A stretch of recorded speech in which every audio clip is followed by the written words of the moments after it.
आम, ये वो आम नहीं जो ख़ास के सामने कुछ नहीं, बल्कि ये आम बादशाह हैं, फलों का बादशाह। लेकिन जब हम बात करते हैं आम की तो उसके साथ सबसे पहले जो नाम जुड़ता है वो है मिर्ज़ा गालिब का। जी हाँ, शायरी के बेताज बादशाह गालिब के फलों के बादशाह यानी आम के साथ इश्क के चर्चे अब तक आम हैं। ये किस्से भी हैं और लतीफ़े भी जो मिर्ज़ा गालिब के मिजाज, तंज़ो मिज़ा और उनकी हाज़िर जवाबी के सबूत भी हैं। एक वाक़या ये है कि एक मरतबा मिर्ज़ा गालिब मुग़लिया सल्तनत के आखिरी बादशाह मरहूम बहादुर शाह ज़फ़र के साथ आमों के मौसम में एक बाग में, जिसका नाम हयात बख्श या महताब बाग था, टहल रहे थे। वहाँ आम के पेड़ पर रंग बिरंगे अलग अलग रंगों के आम लदे हुए थे। मिर्ज़ा गालिब बार बार आमों की जानिब देख रहे थे। बादशाह ने पूछा, मिर्ज़ा इस कदर गौर से क्या देख रहे हो? मिर्ज़ा ने हाथ बांध कर अर्ज़ किया कि इसको देख रहा हूँ कि किस दाने पर मेरा और मेरे अब्बा और दादा का नाम लिखा है या नहीं।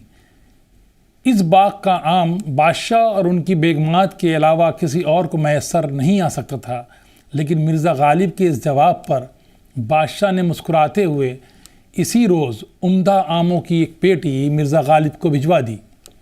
याद रहे कि मौलाना अल्ताफ़ हुसैन हाली ने अपने उस्ताद गालिब पर अपनी किताब यादगार गालिब, जिसके चंद इक़्तिबासात में वो गालिब की आमों से रुग़बत को भरपूर अंदाज में बयान करते हैं, जो मिर्ज़ा गालिब की हाजिर दिमागी संजीदगी को बयान करती थी।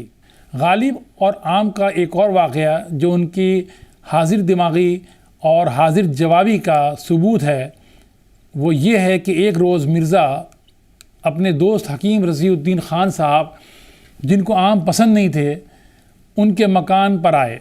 दोनों दोस्त बरामदे में बैठकर बातें करने लगे। इत्तेफाक से कुम्हार अपने गधे के साथ गुज़रा। ज़मीन पर आम के छिलके पड़े हुए थे। गधे ने उनको सूंघा और छोड़कर आगे बढ़ गया। हकीम साहब ने झट से मिर्ज़ा गालिब से कहा, देखिए, आम ऐसी चीज़ है जिसे गधा भी नहीं खाता। मिर्ज़ा गालिब ने फ़ौरन जवाब दिया, बेशक गधा ही आम नहीं खाता। ये उनकी हाजिर जवाबी का एक शानदार नमूना था। गालिब के आमों के साथ इश्क की ये दास्तान दुनिया भर में मशहूर है।